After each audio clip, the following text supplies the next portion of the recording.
Pessoal, estamos começando agora mais um episódio do nosso podcast. Estou aqui com o meu amigo Ricardo Alvarenga e hoje o nosso convidado é o Dr. Bruno Socofá, advogado especialista em causas antidiscriminatórias. Meu irmão, é um prazer ter a sua presença aqui. Obrigado pelo seu tempo, tá, meu irmão? Obrigado pelo carinho. É uma honra estar aqui, em especial num momento tão delicado, né? Que há uma necessidade de entender a dinâmica do que tem acontecido na nossa sociedade com um pouco mais de profundidade, Sim. né? E talvez oferecer outros olhares que possam também criar outras perspectivas do que a gente entende como justiça. Muito bom. Então é uma honra estar aqui na Tribuna do Sucesso. Obrigado, Bruno, pela Obrigado. sua presença. Pessoal, hoje o nosso tema ele vai ser voltado para ações antidiscriminatórias. O Dr. Bruno, ele é um advogado que atua defendendo pessoas que sofrem discriminação, diversas discriminações. Ele é especialista nesse assunto. Então, Bruno, eu vou começar fazendo a seguinte pergunta. Como funciona a atuação do seu escritório? Quando as pessoas te procuram, o que essas pessoas vão encontrar lá na sua empresa? Bom, como o meu escritório parte de uma perspectiva filosófica quilombista, que vem de uma perspectiva pan-africanista, que é uma teoria que compreende que qualquer pessoa negra nascida em qualquer lugar do mundo é meu irmão.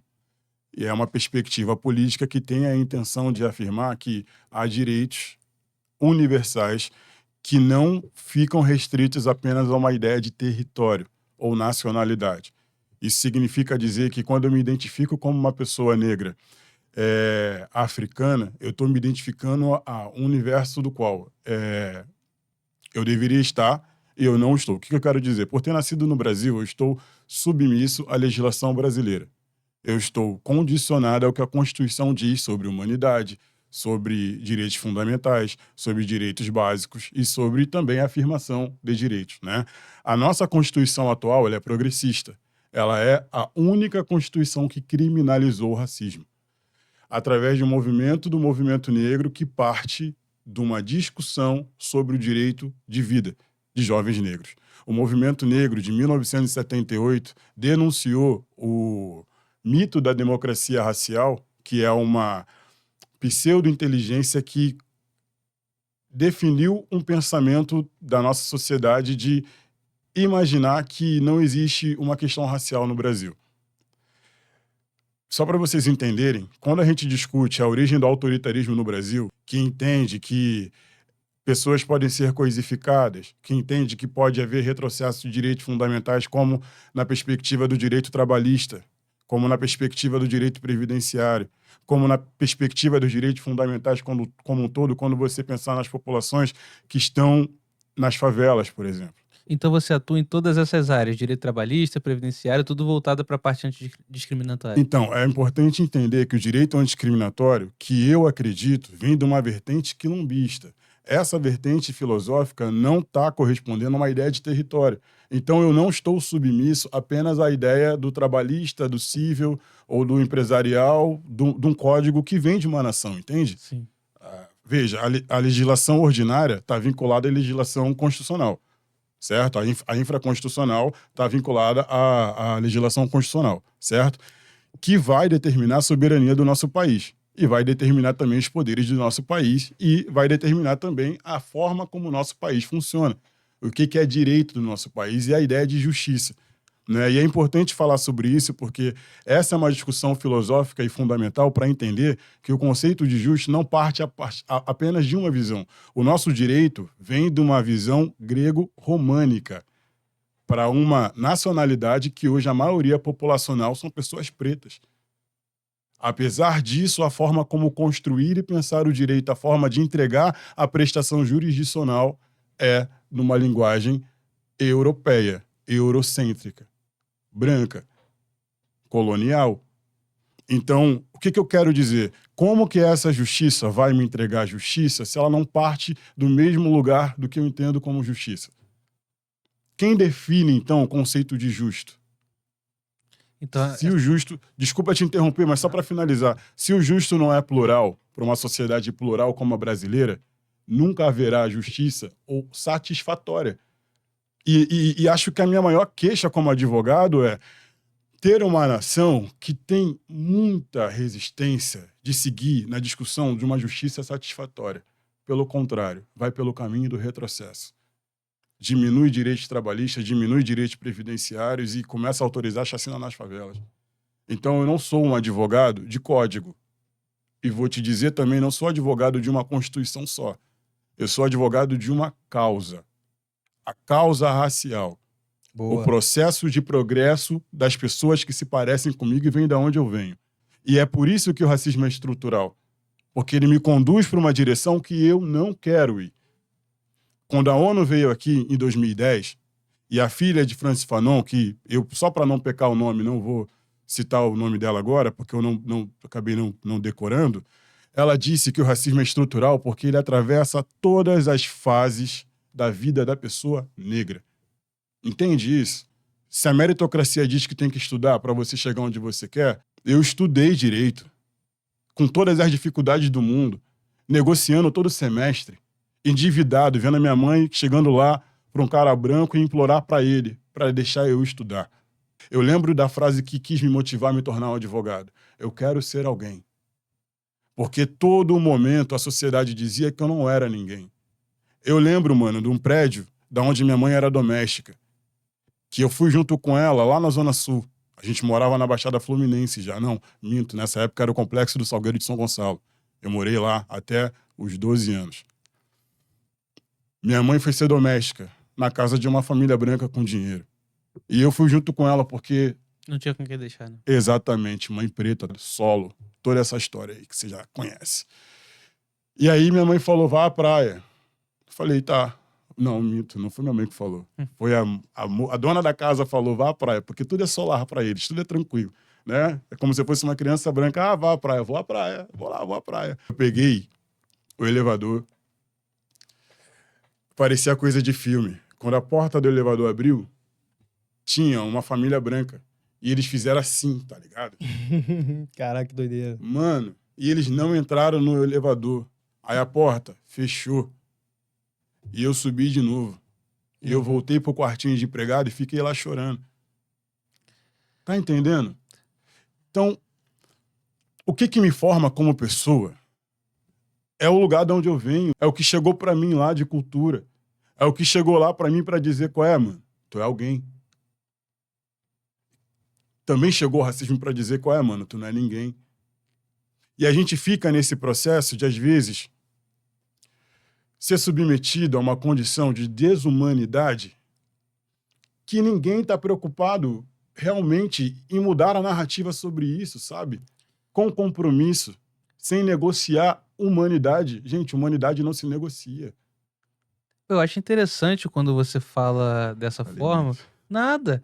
Eu acho interessante quando você fala dessa forma, porque quando a pessoa chega no seu escritório, o que a pessoa vê na fachada, eu digo fachada assim, não em sentido físico, porque A vitrine. mas a pessoa bate o olho e já se identifica com tudo isso que você tá falando. E é sobre isso, porque, veja, se eu fosse advogado de casos, eu teria criado o contencioso no meu escritório. Eu teria me preocupado, sei lá, em panfletar irregularmente, como muitos grandes escritórios de advocacia fazem. Inclusive, colocam pessoas em áreas vulneráveis para captar clientes. Sim, tem. E isso é irregular. Todo mundo sabe que isso acontece e as pessoas não estão nem aí e os grandes escritórios continuam grandes. E eu entendi uma coisa, eu não precisava disputar com esses escritórios. Porque, na verdade, a minha advocacia ela é para manter viva uma ideia de liberdade. Cara, me surgiram várias dúvidas aqui agora com isso que você falou. E isso é particularmente muito interessante, porque você não advoga para um fim somente econômico, você advoga para uma causa social também. E você veste essa roupa e isso é muito legal. E como que você faz no seu escritório? Você já pensou em fazer, e aí eu já vou até pular algumas perguntas aqui, mas você já pensou em fazer algum instituto que tem uma atuação voltada para isso, de uma forma pro bono? Você tem cobrança? Como é que você faz lá? Desculpa até te perguntar isso, mas é porque é essencialmente relevante para a questão de empreendedorismo que a gente está... Claro. Bom, eu acho que há muitos lugares do que você está me trazendo, eu vou tentar responder com o máximo de honestidade da minha experiência. Bom, eu abri meu escritório eu entendi que ser uma pessoa preta, estudar a questão racial, racializar teorias que, em tese, são neutras. Quando você estuda direito constitucional, ninguém está te falando como surgiram as normas no direito constitucional, como aquilo foi definido a partir da história, e não vão nem te falar que existiram constituições anteriores que, inclusive, criminalizavam a religião de matriz africana. Né, que já existiu na nossa história, é um processo de redução da maioridade penal, que isso não é novidade, sabe? Que esse processo de retroceder direitos, diminuindo direitos básicos e fundamentais para levar a população periférica e as minorias sociais a um nível de estresse social, para criar essas reações, as pessoas não vão te contar isso quando você for estudar direito. Vão chamar a neutralidade da norma, vão dizer que Cássio, Tio e Mérvio, sabe, estavam passeando por aí quando, de repente, Caio foi tomado por uma forte emoção e fez alguma coisa contra Mérvio. Tá entendendo? E assim, é um nível de esvaziamento do teor político, do que forma essa Constituição, que causa até... Primeiro, causa espanto, mas eu também não tive o tempo de criar escritos sobre isso, sabe? Para trazer essa discussão. Sim. Eu tenho a minha dissertação, até porque há um problema, né? Eu não estou aqui para também ensinar a Constituição do país que eu estou, como ela deveria ser. Mas eu tenho um professor, Wilson Prudente, que faleceu, que é um gênio, e ele escreveu como desconstruir a Constituição do opressor, construindo a Constituição do oprimido. E só o título do livro já é suficiente para falar que existem mais de uma perspectiva sobre direitos, assim como vai existir mais de uma perspectiva sobre justiça. E aí o meu escritório defende uma. Eu sou um advogado, um mestre em Sociologia e Direito, me considero formado em Sociologia, é a parte crítica ao direito que vai oferecer outras narrativas de pensar como se constrói a ideia de justo. Se você for olhar... Bom, eu não preciso ir longe, tem o Brasil. Se no Brasil você tem justiça por facção, você tem justiça por milícia, você tem justiça por tribunal, você tem justiça pelas próprias mãos, já não existe um consenso social sobre justiça. Agora, qual realmente faz justiça dessas justiças? Para mim, nenhuma delas. Porque justiça é retribuição proporcional à lesão. Nem mais, nem menos. Já entrando na discussão da legítima defesa, é a ação proporcional para afastar a ameaça. Injusta nem ameaça. Mais, nem menos. Injusta ameaça. Nem mais, nem menos. Por isso que é legítima. O problema é quem faz a análise do que é e o que não é legítimo. E aí eu vou te interromper, eu te peço perdão por te tudo interromper nisso, mas é porque, para quem não sabe, o doutor Bruno Sankofa já se candidatou a deputado estadual e eu votei nele porque ele falou uma coisa, e eu sempre falo isso com você sabe, ele falou uma coisa que me tocou muito. Tinha um caso de racismo que ele atuou, e ali eu não, você me perdoa, não me recordo se era racismo ou se era injúria racial, onde a autora do fato, a suposta autora do fato, foi conduzida à delegacia e depois ela saiu de lá, pela porta da frente, como se, eu acho que era até de racismo, que é inafiançável, né? E ela apagou alguma coisa, eu não lembro.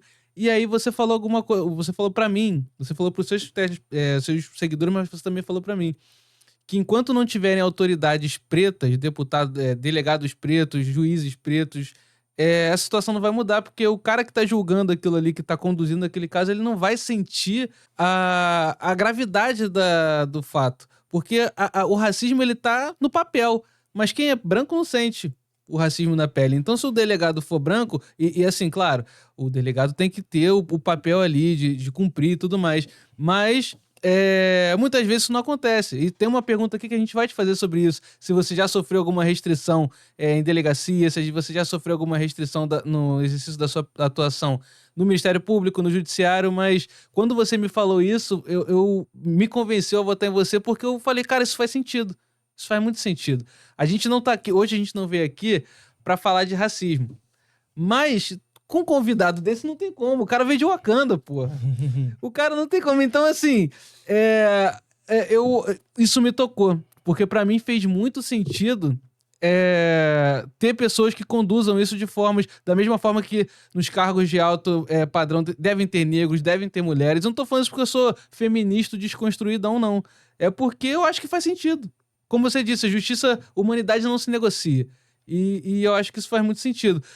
Agora, desculpa até já cortar aqui de novo. Não, imagina. Quantos... Vamos pra troca que é boa.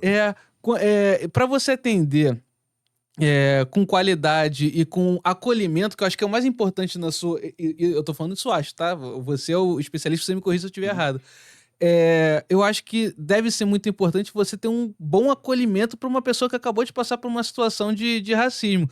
Quantos colaboradores você tem? Como você tem alguma parceria com psicólogo para ter um acolhimento mais completo, mais amplo, mais holístico para uma pessoa que acabou de passar por uma... Injúria, racismo. Por uma violência racial.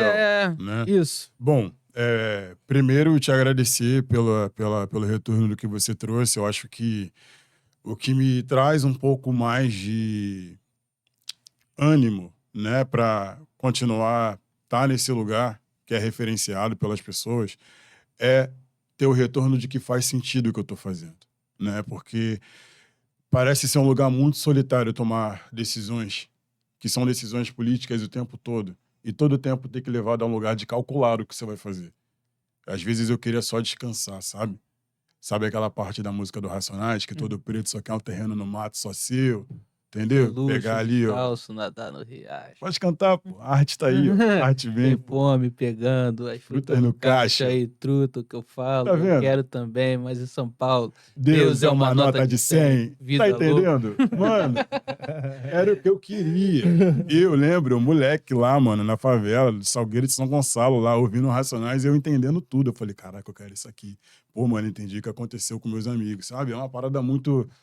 A arte sempre me educou.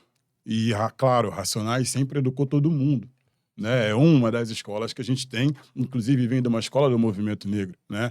Então, você me fez uma primeira pergunta sobre se eu tinha convênio, se eu né, tinha parcerias. Sim, na verdade, eu tenho redes, né? Como sou um pesquisador, na verdade, como venho de um movimento, e tudo aspira lá, tudo é coletivo, e a decisão das coisas, ela passa por um conselho de pessoas que concordam sobre alguma coisa, eu conheço pessoas, né? Então, o meu escritório tem convênio com psicólogos, o meu escritório tem convênio com psiquiatras pretos, meu escritório tem convênio teve relação com o poder público durante muito tempo, inclusive a partir do lugar de acadêmico e advogado, que eu sempre trouxe a discussão racial para dentro do direito, sempre trouxe a perspectiva do movimento negro também para a sociedade como um todo, né? Então, sempre tentei fazer essas conexões, eu me entendo como esse tipo de pessoa, né? Então, por isso que eu criei o Justiça Negra. Justiça Negra é um instituto quilombista que relaciona direito, arte e política, né? Porque a gente entende que tudo é político. Se tudo é racializado, tudo é político. Veja, vocês são crias da onde? Eu sou de Bangu. E tu? Bangu.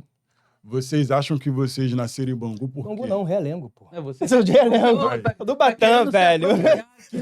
Lá do É o lado do... Batã, Realengo. Eu vou te falar. Nem sei porque eu falei Bangu. Eu acho que eu te falei que eu falei. Porque eu fui Bangu, na verdade, porque eu estudei muito. Bangu não, Padre Miguel. É isso que eu ia falar agora. Porque... Sabe onde eu comecei a faculdade? Na Simonsen de Padre Miguel. É isso aí. Porque era a única porta que tinha aberta para mim. Agora, Bruno, Depois eu deixa eu te falar uma coisa, cara. Claro. A gente tá falando sobre racismo, sobre pele, sobre cor. Desde 2015 eu atuo com direito, quando eu entrei na faculdade. E aí, eu estudei numa instituição lá no centro do Rio e trabalhei lá no centro do Rio em vários escritórios. Eu não me lembro, Ricardo, de um dono de escritório de advocacia preto. Não me recordo. Uhum. Também não me recordo, e aqui falando mais na parte da advocacia, mas também quando estagiei, não me recordo de ver juiz preto, não me recordo. E não me recordo também de desembargadores negros que eu já tenha... A não ser o Paulo Rangel, que é o desembargador. Teve o Joaquim Barbosa, mas... Joaquim Barbosa. Mas, cara, olha só. É muito mais comum. Você não precisa nem ir longe, desculpa te interromper, mas você não precisa nem procurar os cargos. Você, na própria faculdade, você não vê os negros. Eu não vejo delegados negros, não vejo juízes negros, e olha que eu tô em... E a maioria da população, né? Frequência. Ó, E professores negros eu tive de um hall de 15, talvez. Então, isso, e o que aconteceu na advocacia? Quando eu tô nos fóruns, eu geralmente, quando eu tô de terno, Geralmente eu sou parado pelas pessoas para que me peçam pedindo informações informação. como se eu fosse um Ai, recepcionista. Você falou que não sofria racismo. Olha, Olha! a gente começou essa conversa Oh. com ele dizendo que ele não identificava o racismo no cotidiano dele. É, Aí, um minutinho de Um troca, mas olha só, deixa eu minutinho de complementar. homem preto, um minutinho de date, ele já tô me pedindo informação no Já estão fora. aqui, achando Não, que mas eu tô Fala, segurando. eu vou complementar o que tu tá eu- falando. Mano. eu Por que eu não confesso- uso terno preto? Então, Por quê? É por causa disso, fica com Cara, cara. mas eu vou te As pessoas. falar, Não, eu- até me expressei mal. Mas as pessoas acham que. As pessoas aduzem pelo racismo já estrutural que você tá ali trabalhando. Irmão, Cara, mas eu isso vou é te falar, eu semiótica. não Racismo semiótico. É, mas A imagem. Não, calma aí, que agora eu vou te interromper, porque tu entrou na minha ferida. Pô, eu que tô aqui, tô mó tempão, tipo, cara, a advocacia. Ai, é cansativa, porque você tem Olha que como estar é que por ele tá esses até mais espaços. solto Pô, agora. Agora, Cheguei olha no só. podcast. Não, você tem quantos ternos? Alguns. Qual é a cor deles? Ah, irmão, preto, azul. E qual tu usa mais? Eu uso mais o preto. Por quê? Ih, ele não Cara, essa pergunta. Porra, que pergunta. Mano, pergunta muito filosófica. Porra. Mas é desse lugar que a gente tem que pensar o direito, não pela norma, que não é a norma minha tia. Tem uma tia chamada Norma. Ah, eu vi. A norma jurídica. Por quê? A norma não parte do nada, mano. Tá entendendo? Ela é construída por um consenso de um pensamento. Assim como a gente teve uma legislação que dizia que pode escravizar, ou seja, pessoas chegaram ao consenso de que podiam submeter a outras pessoas por uma normativa legal. Esse era o primeiro argumento. Então, nós, pretos, que tivemos acesso ao direito, precisávamos pensar como desconstruir essa lógica de subalternização legal. Por isso que vem a abolição, né? Porque há um movimento abolicionista ali. Luiz Gama participa desse movimento. Luiz Gama é o mesmo cara que diz que todo escravo que age contra o seu senhor o faz em legítima defesa. Então, o cara que acredita que não deve existir um sistema prisional também é o mesmo cara que acredita que, por própria defesa, uma pessoa que representa um imaginário social que foi construído para ser desvalorizada e humilhada pode se defender. E aí, mano, quando você fala que da tua atividade profissional, você transitando pelo fórum, as pessoas tendem a te olhar e te colocar num lugar de coisa, Mas por que coisa? porque coisa é que eles estão te perguntando. Veja, eles não tinham nenhuma informação se você é segurança ou não.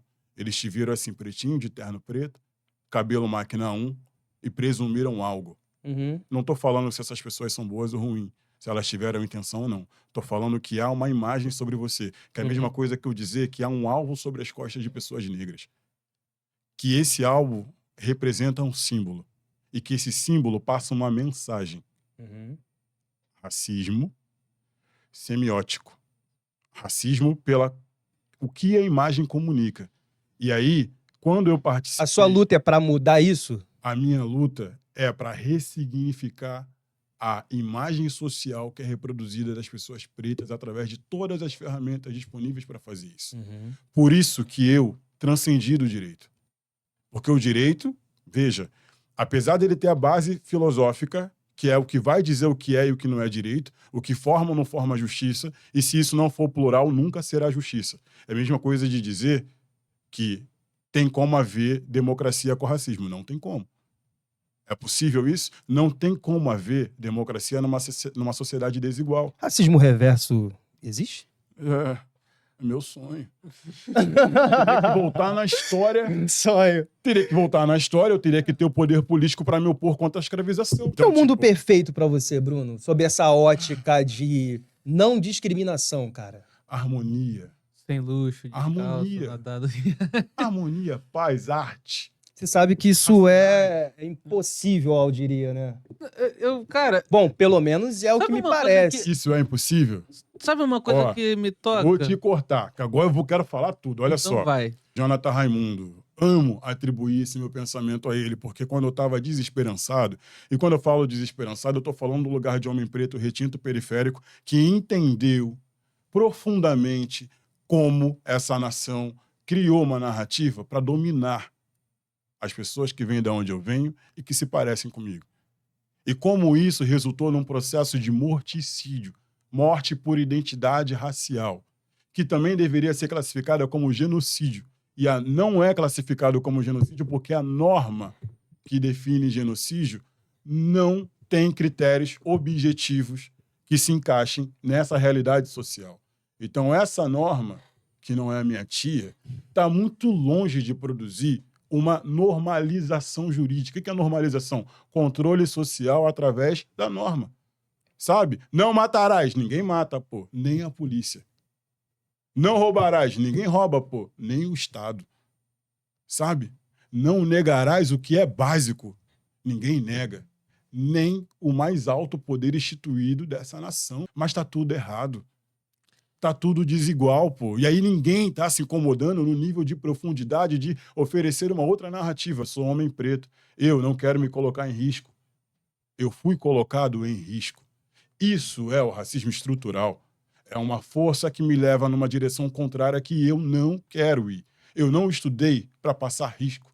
Eu não me esforcei para passar risco. Eu não ressignifiquei a minha ideia de ódio, porque vocês não perguntaram isso, mas eu posso responder.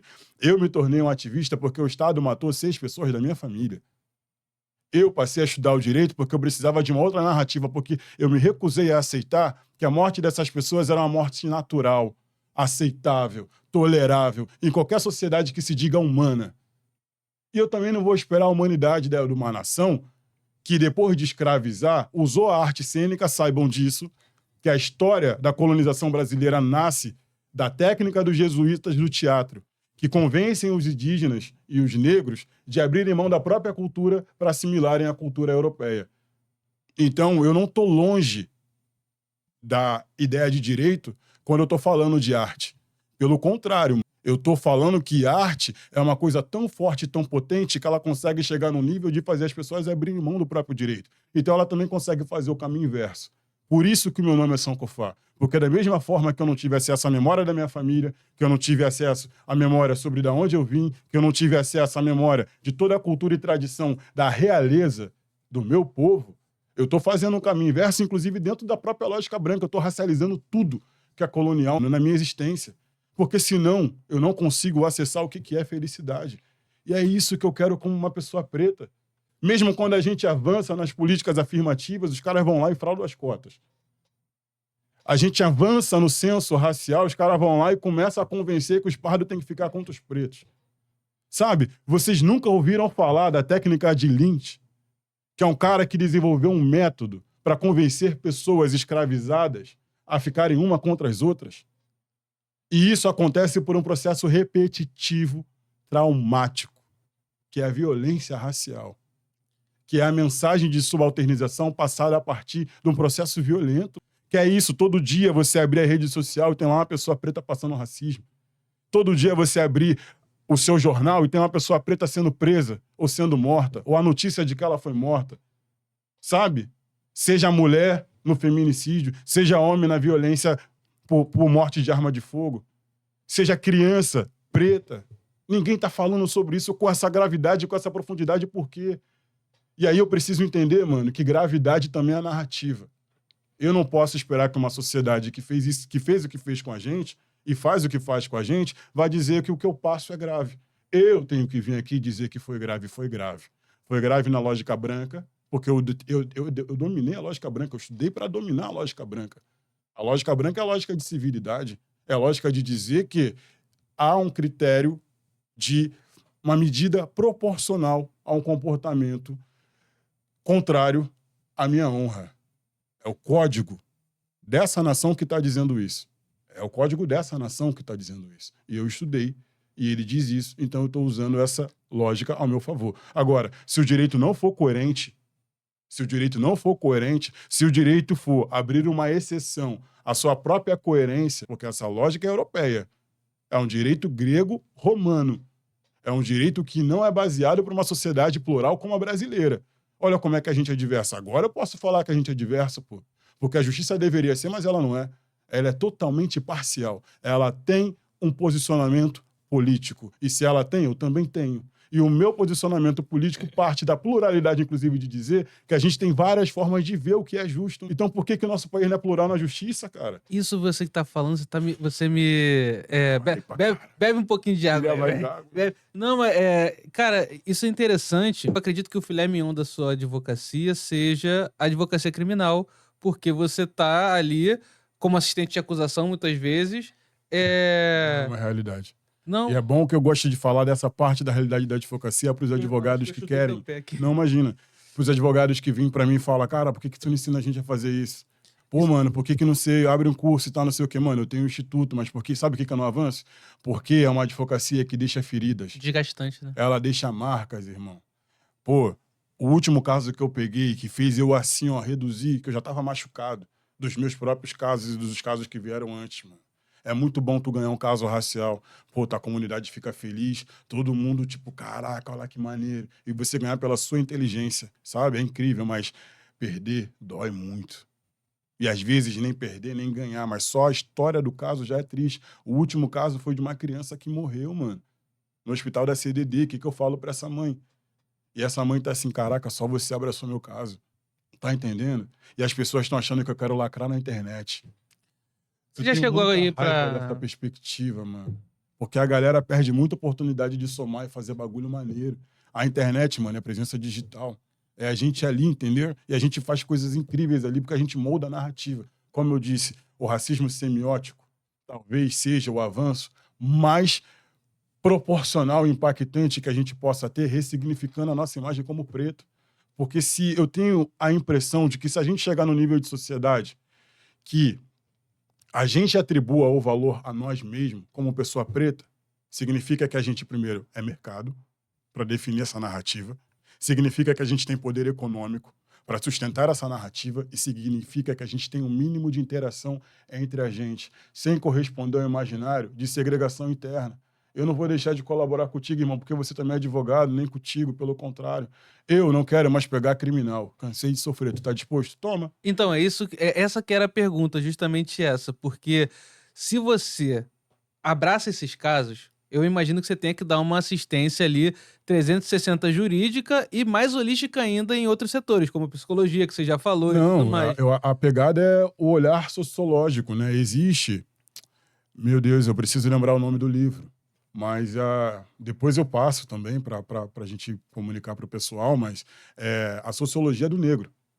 Né? Você tem livros como Tornar-se Negro, você tem várias doutrinas pretas que pensam como o nosso ethos funciona. Uma delas, eu faço mestrado na PUC. Lá existe uma professora, que é a professora Tula Pires. Claro, rainha, maravilhosa. Que isso, eu sou um fã de Tula.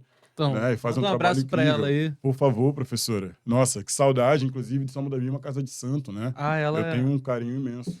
Ela é maravilhosa. Não, ela é incrível.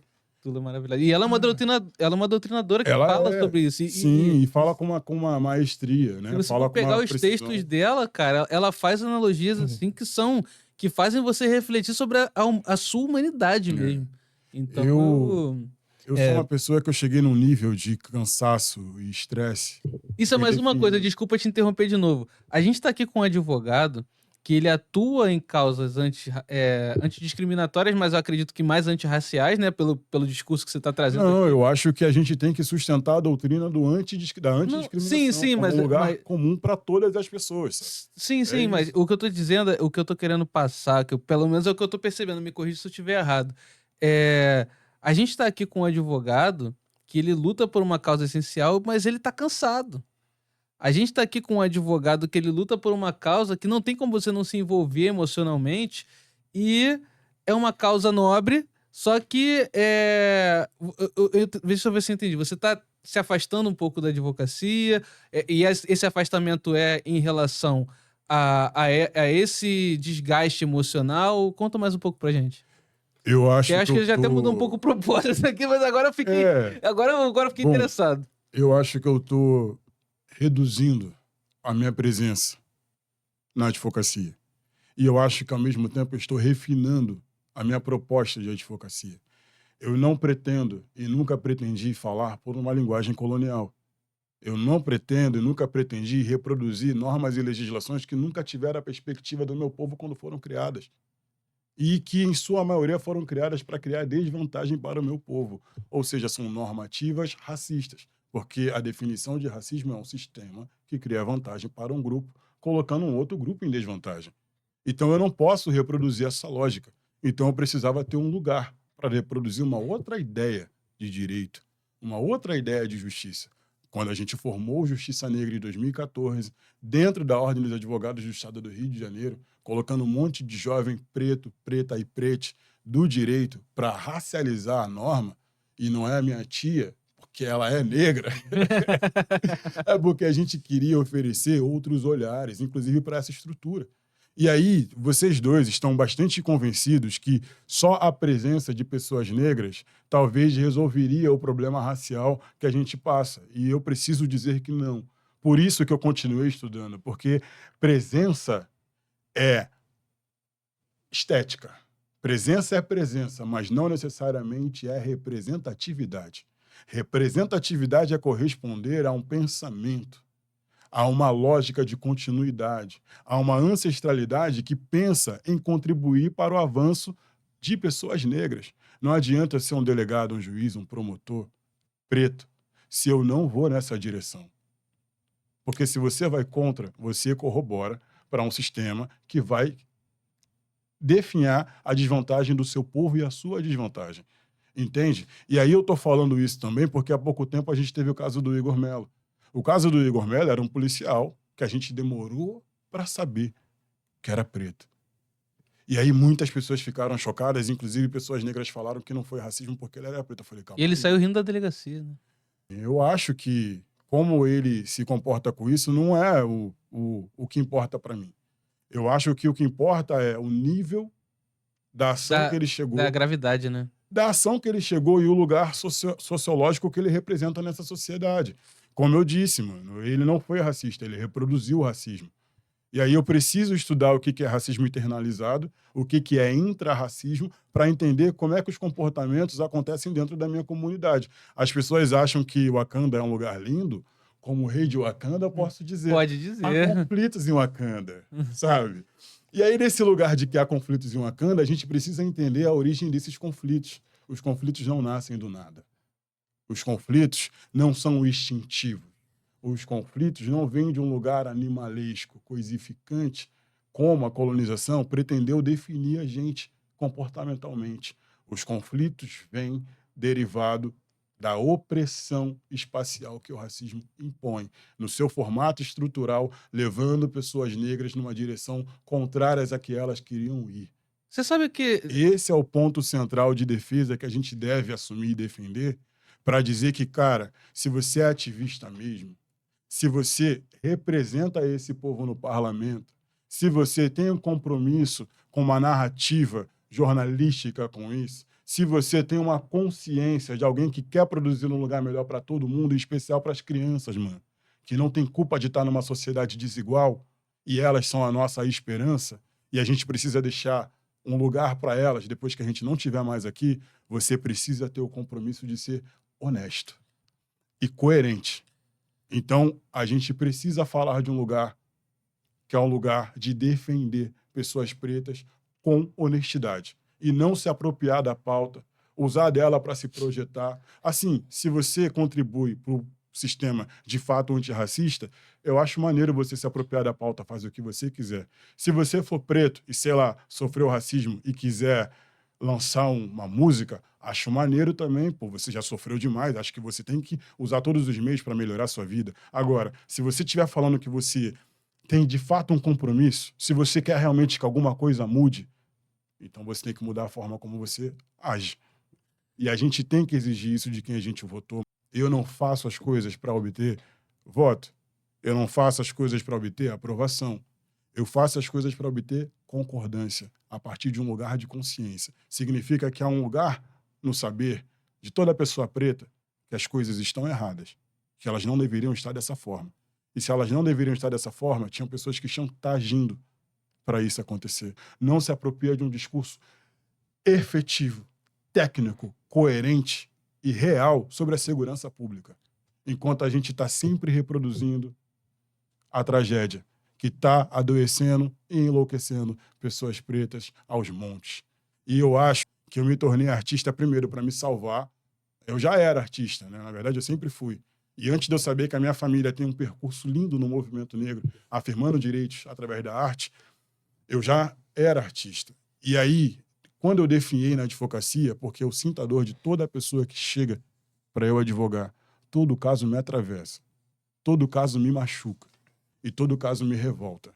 E essa revolta, eu preciso dizer, ela gera raiva e não ódio, porque o ódio adoece e envenena a alma. A raiva me mobiliza a fazer alguma coisa. E óbvio que eu faço alguma coisa dentro do que a legislação desse lugar que eu estou me permite.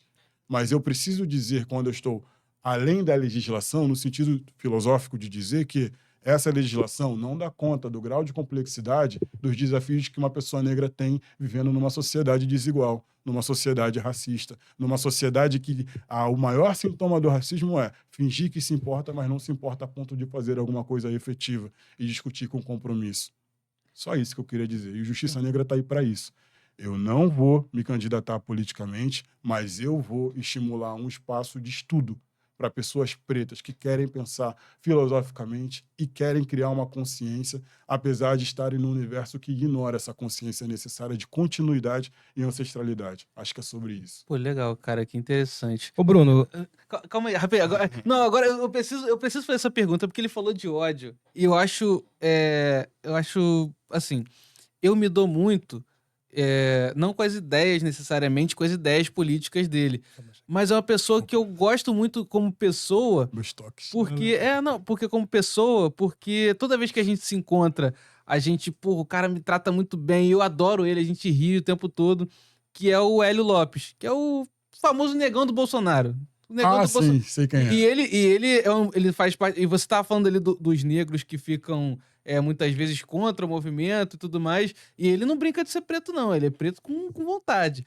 E assim, muitas vezes me parece que ele é contra. Só que uma vez ele me falou uma coisa, ele me mostrou uma coisa. Eu conheci ele no Sergipe, depois eu reencontrei ele em Rondônia. E aí. Eu quero saber onde tu quer chegar, E que se foi ele. ele é parlamentar. Ele chegou pra mim e falou pra mim ele falou assim, cara, olha isso aqui.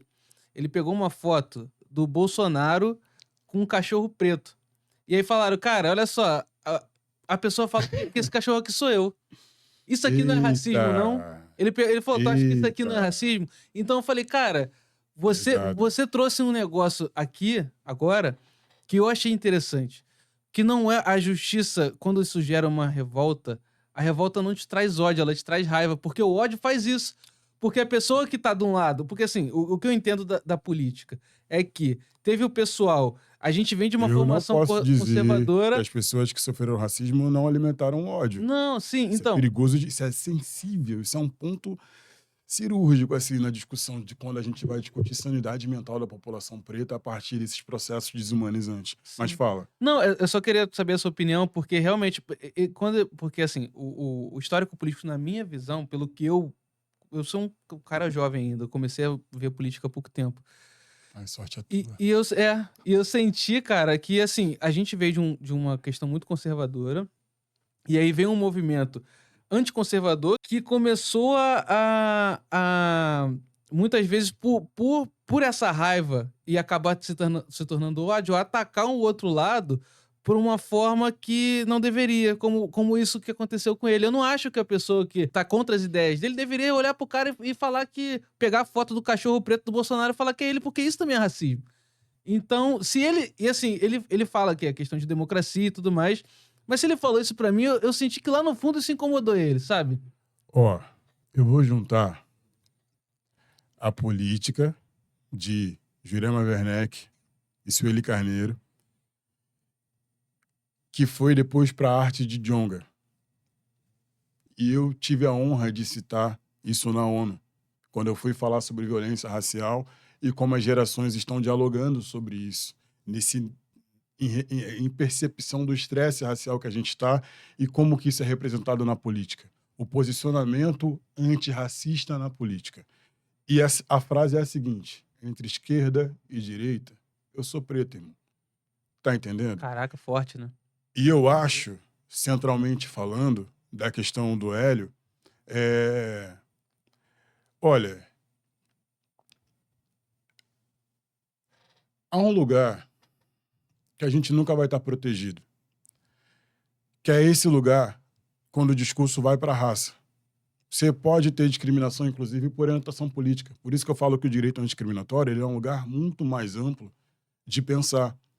Veja, há uma curiosidade jurídica no conceito de racismo que é, se racismo é um sistema que coloca vantagens e desvantagens quanto conceito, ele vai se aplicar a outras normativas que não estejam relacionadas com cor, mas sim a um processo de desvantagem social. Por isso que o STF, com essa lógica, aplicou o entendimento jurídico da tratativa de racismo para a comunidade LGBTQI-PN+, aplicou para o conceito dos judeus, que foi inclusive o primeiro caso que a gente teve, que foi julgado no STF sobre racismo, estava em relação ao direito dos judeus, porque também estava relacionado ao poder político dos judeus e como esse poder político atribui valor social ao tema do racismo para ser julgado na Suprema Corte nesse período. Eu te pergunto, acho que se eu não me engano foi 2011. Antes de 2011, existia racismo? Ah, com certeza.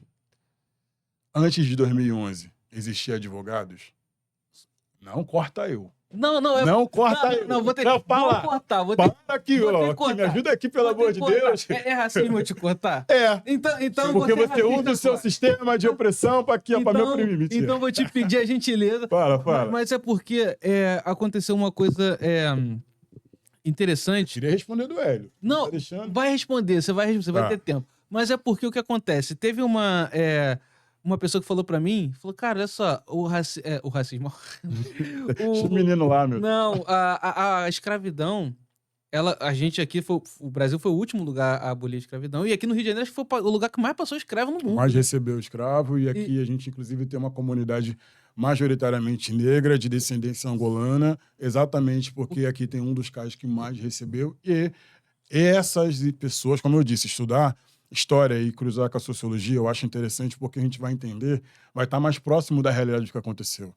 Você tem, no caso do Valongo, eu juro que eu vou parar, o sítio arqueológico da Pequena África, Sim. que ali foram descobertos pertences de crianças. Significa que quem resistia ao translado eram crianças, adolescentes e jovens. Então, ou seja, existia uma questão etária no tráfico, inclusive, do Porto Fluminense, que determinou uma característica na região da Pequena África, que é da onde nasce o termo atitude suspeita, que vai autorizar a prisão em massa de várias pessoas negras no Sim. país até os dias de hoje.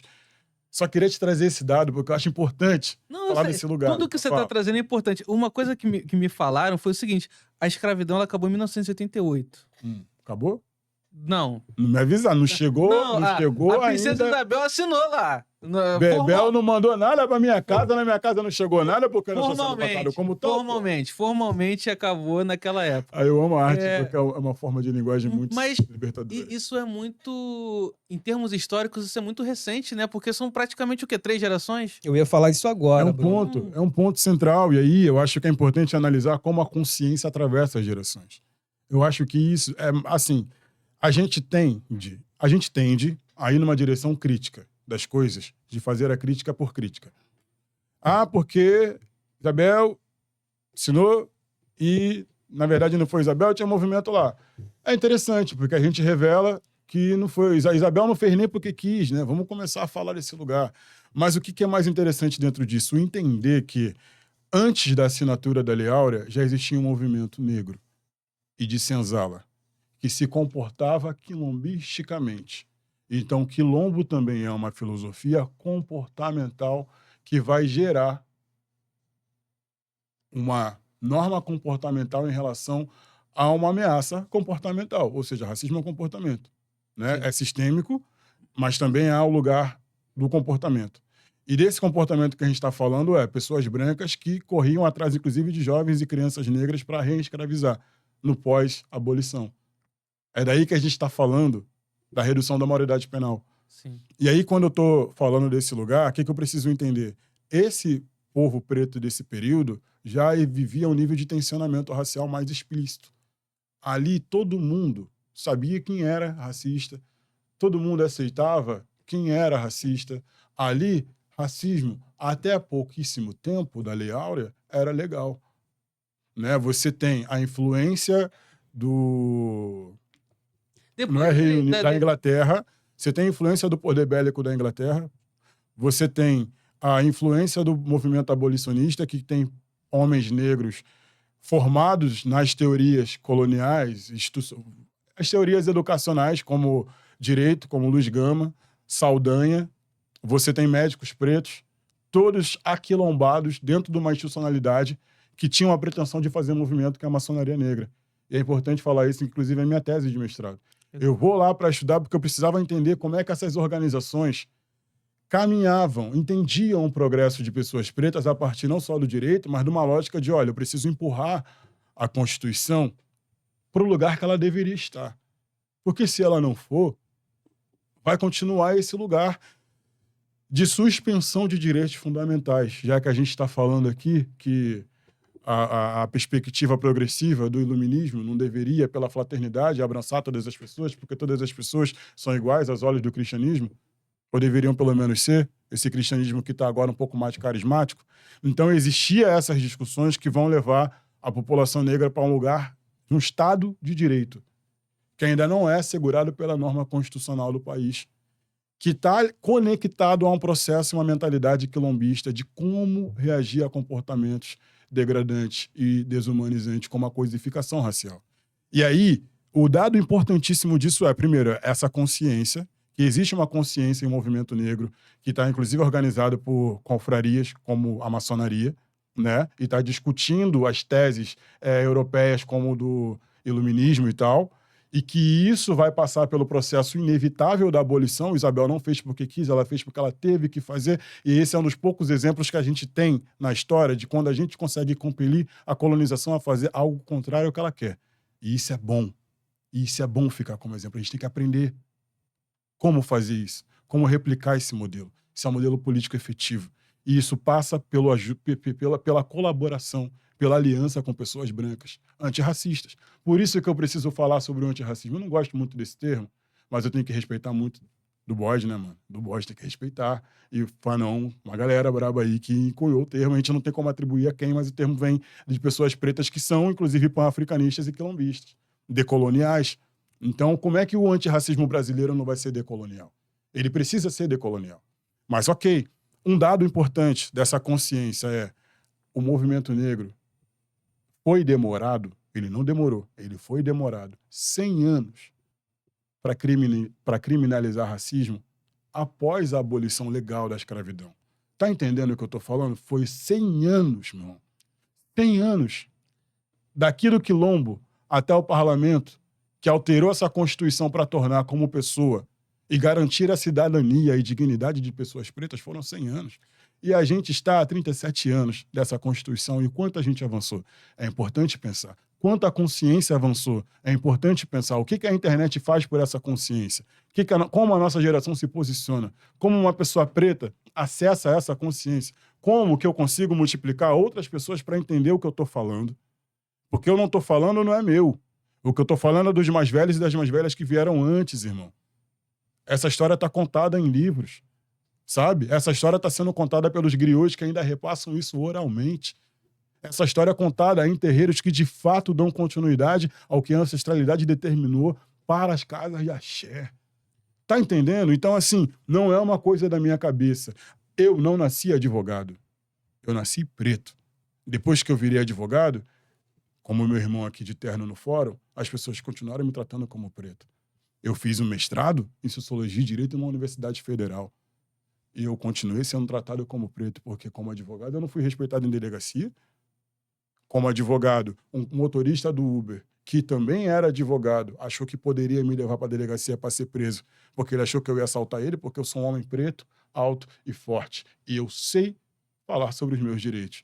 Uma coisa que você falou da lei que eu achei interessante é que foram 100 anos.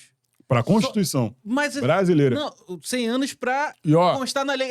Só um momentinho. Desculpa o racismo. Mas Hoje eu vou. Tem racismo Hoje eu dentro sou da bebel. comunidade, tá Hoje, vendo? hoje eu tô bebel. Hoje eu tô bebel. Vai, O- vou precisar de um advogado. Uma coisa que eu achei interessante é porque esses 100 anos foram para poder fazer com que haja dignidade formal pro negro na Constituição. Mas durante esses 100 anos, havia legalmente o racismo ali, o ataque contra os negros ali. Lei de vadiagem era uma coisa Sim, dessas. esse é um olhar. É. Eu tenho um outro, que eu acho que você pode falar criminalização da cultura, pela capoeira, pelo samba, sabe? Pela lei da vadiagem, que autorizou a prisão em massa de um monte de gente. A redução da maioridade penal também, que acontecia com os adolescentes que eram jogados para as casas de internação e depois eram colocados à disposição de casas brancas para servir num processo de escravização familiar. Tipo Corra, né? Tipo filme Corra. É, tá entendendo? E aí ninguém tá... Cara, o livro da Vera Malaguti, Criminologia Crítica. Sim. Vai lá ler. Vamos voltar pro Vai empreendedorismo. lá ler. Não é, porque eu tenho que... Eu quero falar, vamos. porque tu me interrompeu, eu quero dar um dado importante, que eu acho importante, você que me provocou. Olha só. Existe esse lugar, 78 e tal, que a Vera Malaguti fala do processo de reescravização. Ela e Nilo Batista são pensadores de criminologia crítica que eu admiro bastante. Eles trazem muitos dados interessantes e eu tento pegar esses dados e aprofundar e racializar mais. Não só eles, como o Luciano Góes, eu acho que é um professor que todo mundo deveria conhecer, como o Adilson Moreira, é um professor que todo mundo deveria conhecer. Acho que as pessoas já leem, né, o livro do Silvio Almeida, deveriam cruzar esse livro também com o livro de Silvio Carmichael Almeida e pensar. É um outro. Eu acho que são Almeida vários tá meio temas. enrolado. Oi? Bom, Silvio Almeida tá meio enrolado. É, eu esse quero aqui falar um dado importante da Constituição, Esse que é é... outro ponto. Olha só, a Constituição demorou esses 100 anos, você tem 1888, 1890, apenas 2 anos depois, você tem uma autorização no Código Penal para poder reduzir a maioridade penal. Então, é tipo assim, vamos abolir a escravidão, os pretinhos não serão mais formalmente escravizados, mas vamos criar uma outra norma aqui para ter um outro tipo de controle dos pretinhos. Controle criminal, que significa controle bélico, que significa controle social através da raiva. Perdão, do ódio. Do ódio. Do ódio. Raiva quem tem é nós. Eles têm ódio. Bruno, Calma aí. Para, ó. desculpa. 51 anos depois, vamos falar das legislações positivas de combate ao racismo, para não só falar das negativas, de controle racial, que demorou 51 anos da abolição para você ter a primeira lei que tratasse sobre a dinâmica da discriminação racial, que é a Lei Afonso Arinos, que ela vem em 51. Depois da Lei Afonso Arinos, você tem outras legislações. É porque, assim, quando a gente fala do compêndio de legislação antirracista, você tem leis antes da abolição, que falam muito sobre o Código Penal de hoje, estabelecendo, inclusive, dinâmicas da condição, por exemplo, de alguém responder em liberdade, tem endereço fixo. Se eu falar para você que tinha um decreto do Executivo, um pouquinho antes da abolição, que estava falando sobre o escravo ter endereço fixo. Você está entendendo? A memória legislativa, ela é pautada em todo o imaginário racial. Então, como é que a legislação não iria reproduzir isso? E aí você tem a legislação positiva, depois você vem com a legislação de cotas, porque você tem um movimento político do movimento negro do Rio de Janeiro que junta os dados de raça, pardos e pretos, um único grupo, um único componente racial. Tá entendendo? Por isso que, mano, se tu não se identifica, um problema é teu. Eu prefiro que tu fique do lado de cá do que tu fique do lado de lá. Tá entendendo? É. Eu preciso que você esteja aqui pra gente falar que a gente é maioria percentual política para que as legislações sejam adequadas a essa maioria, porque a máxima marca do racismo na história desse país é você ter o descompasso dos dados de como que uma maioria percentual de um país está também no mesmo lugar de maior destinatário das mazelas sistêmicas desse mesmo país. Entende? Que vai mostrar que a gente não consegue ainda conduzir a atenção racial. A gente não consegue atribuir valor racial. E aí eu não posso analisar a norma só por norma. Eu preciso analisar a história que está por trás dela e a filosofia que movimenta isso. Porque quando o movimento negro chega, por exemplo, a Lei 7.716, esse caso aí, existia um movimento negro organizado, inclusive que já vinha com a memória de 78, quando o movimento negro unificado, para desmentir o livro de A Casa Grande e a Senzala, que agora eu esqueci o nome do autor, esqueci mesmo, passou, enfim, depois eu lembro. Para desmentir o mito da democracia racial, o movimento negro vai lá e mostra como os jovens negros estão morrendo em massa. Homens negros morrendo em massa. Que já vinha de um histórico de homens pretos e crianças e adolescentes sendo presas em massa. Também no masculino em sua maioria. E isso não mudou hoje. E a gente quase não está... Se a gente falar do valor social do homem negro na sociedade hoje, que lugar que a gente está? Mano, vou encerrar assim, então, tá? Pra não tomar muito tempo. Eu sofri uma violência racial. Ninguém me procurou para fazer matéria. Estão esperando eu morrer para virar notícia. E a notícia da minha morte vai virar, talvez, uma guerra racial. Porque eu sempre fui coerente no meu trabalho. Eu sempre segui a lógica branca para não atravessar o limite do que fosse coerente. Mas eu também sempre segui a lógica preta de ser um preto politizado e entender de onde vem a ameaça que pode simplesmente mudar e atravessar a minha vida. Até que veio um cara do nada, que tem uma vida boa, que tem dinheiro, é pai, tem filha, tem uma esposa que ama ele, tem mãe que ama ele. Tinha tudo, mano, para ele viver uma vida boa. Mas ele preferiu odiar outra pessoa por conta da cor da pele dela. Ele preferiu destilar ódio racial contra pessoas que estavam trabalhando. E aí chega um cara lá, em condição degradante, ele é ajudado pelas pessoas que estavam lá trabalhando. As pessoas que ele odeia ajudaram ele. E ele voltou, mano, no outro dia, dizendo de novo que aquelas pessoas tinham que servir ele porque ele é rico. Praticando injúria racial contra uma pessoa preta, um homem preto, mano, no trabalho dele. A Go é uma casa de santo em forma de restaurante, porque ela tem o assentamento. E eu tô só observando, e aí do nada o cara começa a ameaçar e dizer que tá armado. E aí sai e eu pergunto, calma aí, você tá armado? Eu preciso entender que você tá armado, porque eu tô aqui, você tá dizendo que tá armado e você tá ameaçando alguém de morte, e você está agressivo e você está nitidamente descontrolado. E ele fala pra mim e começa a me ameaçar e diz que eu tenho que servir ele porque ele é branco e eu sou negro. E aí, cara, veja, o tensionamento racial há um acúmulo. Como eu falei, você pode ir para as vidas pretas que você vai, se você destrinchar, você vai ver que tem acúmulo. Quantas vezes a gente vai passando o racismo identificando ou não. Identificando ou não. Quando eu fui estudar, eu aprendi a identificar. E com mais profundidade eu tinha dor, mais profunda era a dor, mano. Porque quanto mais você entende o que aquele cara tá dizendo, significa que não importa o quanto eu me esforce, quantos títulos eu tenha, quantas vezes eu vá representar o Brasil na ONU de novo, quantas vezes eu realizo meu sonho de ser artista, quantas vezes eu me torno um advogado incrível, defendendo teses incríveis, criando uma afirmação de direitos pro meu povo.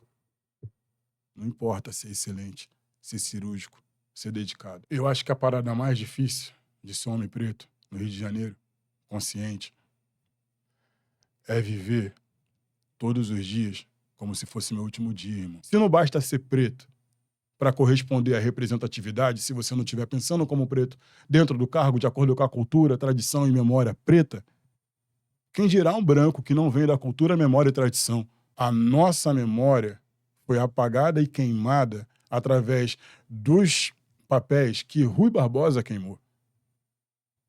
Um jurista incrível, um pensador maravilhoso, mas que, querendo ajudar, prefiro pensar assim, queimou toda a chance que eu teria de saber da onde, por exemplo, a minha família quilombola do Maranhão vem. Eu preciso acreditar, para eu continuar vivo, para eu continuar fazendo o que eu estou fazendo, que vale a pena fazer o que eu estou fazendo, porque lá na frente, os meus sobrinhos e o filho que eu ainda não tive, a filha que eu ainda não tive, filha que ainda eu não tive, eu não o fiz porque eu ainda não confio para botar uma criança nesse mundo, em um mundo que ainda acha que pessoas como eu, mesmo representando tudo que eu represento, tem que morrer primeiro para depois estar certo. Vamos lá. Então, a gente tá com o tempo acabando, então eu vou fazer as perguntas do script aqui pra gente... É porque o assunto é sempre muito profundo, né? Tá Mas bom, eu preciso que a gente dê uma acelerada aqui. Você se importa se eu ir fazendo direto pra gente Não, conseguir irmão, fica à manter? vontade. Ou tu quer fazer... Pode fazer. Vamos lá. Bruno, você chegou já a concorrer... a representar ou acessar a CIDH para poder fazer alguma denúncia, alguma coisa? Não. Para quem não sabe, a CIDH tem critérios bastante restritos Para você... Só fala para as pessoas o que é a CIDH. CIDH é Comissão Internacional de Direitos Humanos. Exatamente. Tem critérios muito restritos. E um dos critérios é o esgotamento do caso na jurisdição brasileira. E o problema é, para você esgotar, você precisa ter recurso. Não é gratuito. Eu sou da época que as instituições não patrocinavam projetos de escritório de advocacia, mesmo que eu tivesse a intenção de discutir uma dinâmica de afirmação de direitos. E eu acho isso maravilhoso, porque eu não sou advogado porque eu me formei em advocacia, como as pessoas gostam de falar que a gente se formou em direito, né? Sim. As pessoas falam, se formou em advocacia? Se formou em advogado. Se formou em advogado. Pois é, eu não precisei me formar em advocacia para ter uma noção de direitos, irmão. O que está errado, está errado. O que está errado para uma noção ética de humanidade. Isso tem que me mobilizar. Sabe? É assim, nenhuma pessoa deveria ser colocada nessa condição. O problema é quem define quem é e não é lido como pessoa. E ninguém vai fazer por mim o que eu tenho que fazer por mim mesmo como povo, entende? Eu tenho que atribuir o meu valor. O meu valor social é esse. Eu tenho cidadania, eu tenho dignidade, eu sou cidadão dessa nacionalidade, portanto, eu tenho automaticamente direitos fundamentais e básicos que devem ser respeitados, e um deles é a minha dignidade. Você não se sente respeitado, Bruno? Não. É mesmo, cara? Não. Você se sente? Sim. Por quê? Porque eu sou respeitado, velho. É? Sou, pô. Deixa eu te perguntar uma coisa. Já teve atrito com o juiz em audiência? Já. Como é que foi? Normal. E tu acha que esse normal, tipo, era o normal porque era um dia comum de um advogado e um juiz, ou esse normal era, sei lá, porque esse juiz hoje falou diferente? Um dia normal de advogados e juízes discutindo, debatendo. Então, eles debatem com todas as pessoas, inclusive as que não se parecem contigo, todos os dias. Não sei. É uma coisa comum no tribunal? Deve ser. Por que deve ser? Porque te parecia normal? Digo, a pergunta foi, você se sente respeitado? A resposta é sim, me sinto respeitado morando no Brasil, morando no Rio de Janeiro. Só que eu gosto quando tu fala mais, que ele é... A sua resposta foi, não, a minha é sim. Eu só queria entender... Uhum. Bom, nós viemos da favela, eu também saí da Sim. favela. Meus pais são negros. Meus avós também. Então, assim, o que aconteceu na nossa vida, eu como negro, você como negro, vindo da favela, para que Caminhos diferentes. nós tenhamos interpretações diferentes da mesma Perfeito. sociedade, né? Você me falou Maravilhoso. sobre... Pergunta boa. você Muito. falou sobre ancestralidade, né? Que é um ponto que acaba trazendo para nós... Ele desistiu, senhores telespectadores, ele desistiu da pauta. Agora nós vamos fluir. A pauta aí não tá totalmente incoerente com... Deixa pra E, ó, lá. essa pauta é colonial. Não, e, pô, Ela é porque ela parte do viés, entendeu? Eu falei, filosofia, sociologia. Não, nem isso aí. Na verdade, é que o propósito de democratizar o conhecimento jurídico. Olha ele Não, preparou o discurso. Para as pessoas saberem como que um advogado que atua em causas antirracistas trabalha, como que é a produção de provas, como que... Posso fazer, mas é que... Já foi. Mas, Vem de novo.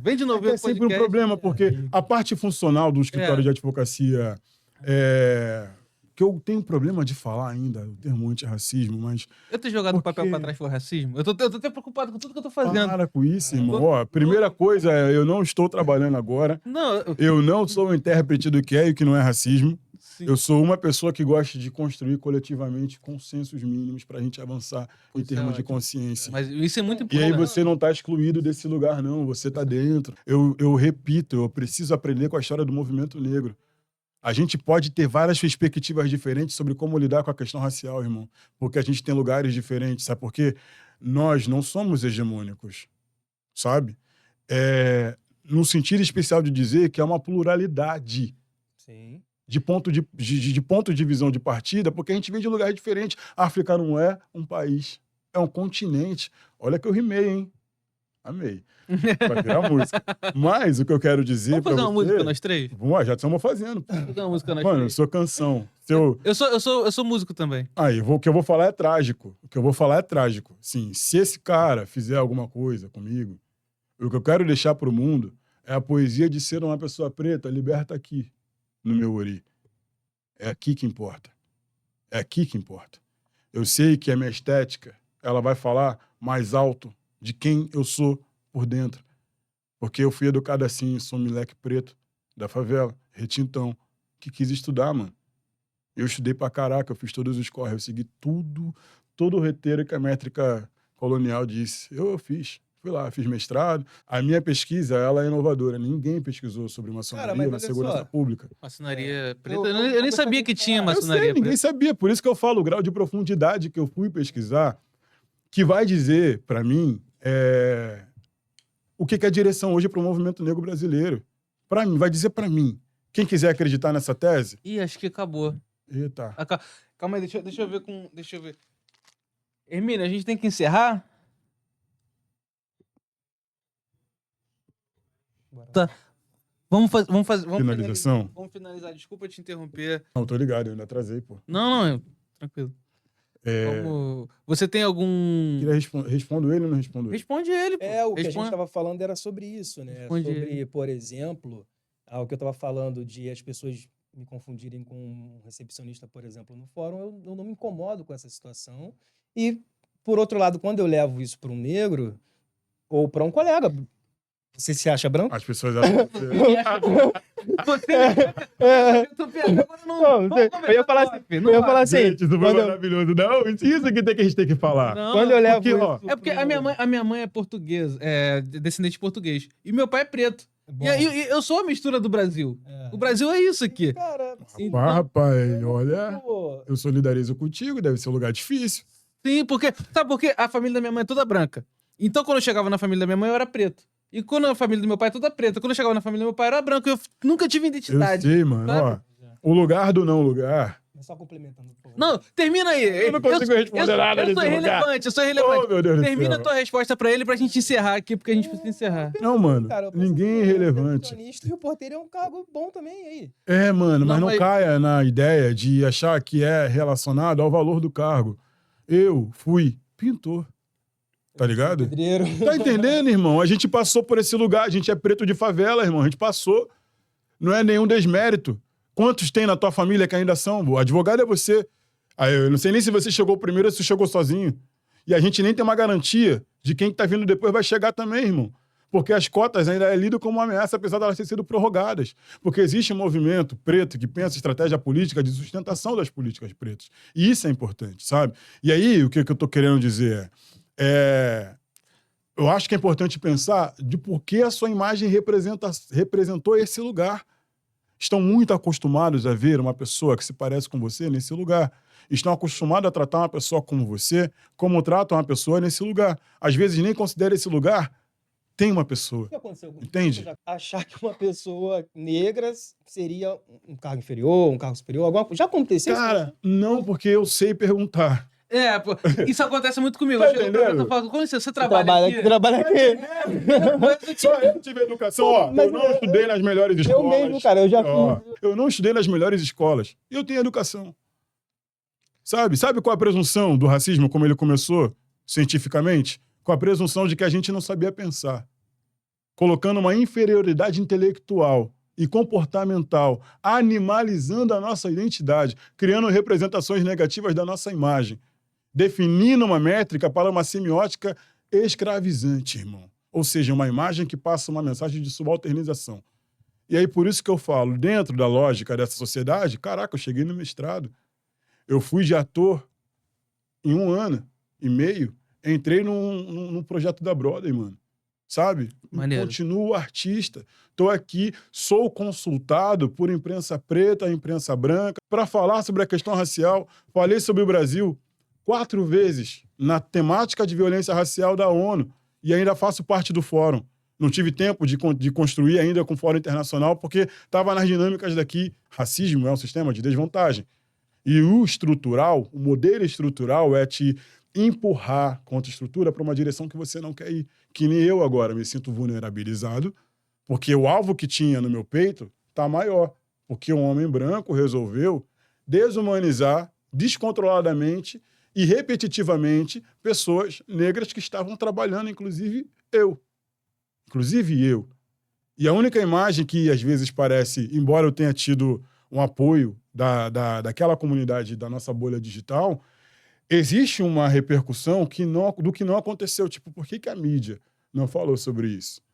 Por que isso não foi retratado? De um lugar eu também não queria, porque eu não quero corresponder à imagem do homem negro agressivo.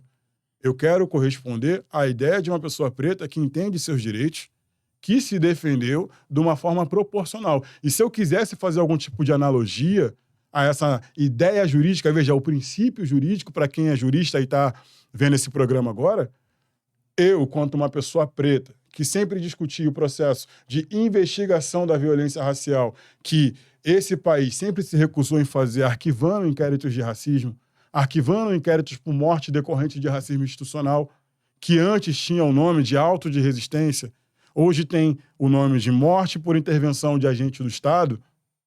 Eu sempre problematizei isso porque arquivar o racismo é exatamente o apagamento institucional para não discutir como que as pessoas pretas estão sendo violentadas de forma trágica nesse país, irmão.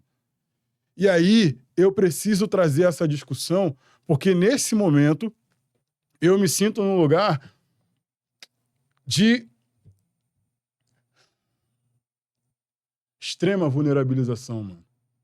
Porque, veja, como eu já disse algumas vezes, eu tenho caminhos. Como uma pessoa de axé, eu tinha muitos caminhos, irmão. Caraca, eu sou cantor, eu sou ator, sou advogado, eu sou compositor. E daqui a pouco eu posso chegar na minha casa e ter um cara armado me esperando. Que é um cara que tem uma característica de ser compulsivo. Ele voltou 5 vezes no local. Eu queria muito falar para quem está assistindo que esse cara voltou lá mais uma vez ontem, sexta-feira. Quase uma semana. Hoje faz uma semana do que aconteceu. E o cara voltou lá, num carro preto, junto com outro cara, e ficou parado, intimidando os trabalhadores. Bom, se há elementos aí para a gente entender o que é atividade suspeita, e como eu disse, eu tive que estudar isso porque eu sou um homem preto, e ela tem relação com a história do Rio de Janeiro, isso para mim é uma atividade suspeita. O cara faz o que fez, ele ameaça, ele volta com outro cara no outro carro e eu ainda estou esperando a justiça. Eu estou esperando ainda a delegacia apreciar se vai ou não vai fazer alguma coisa em relação, inclusive, ao meu pedido de medida cautelar de afastamento e proibição de contato. Vocês estão entendendo o que eu estou falando? O direito, esse direito aí escrito não dá conta do grau de complexidade da vida de pessoas pretas. E se a gente não discutir isso, atribuindo o valor ao que a gente acredita, a gente vai continuar sendo dado. E eu não quero ser homem preto que ficou famoso porque morreu.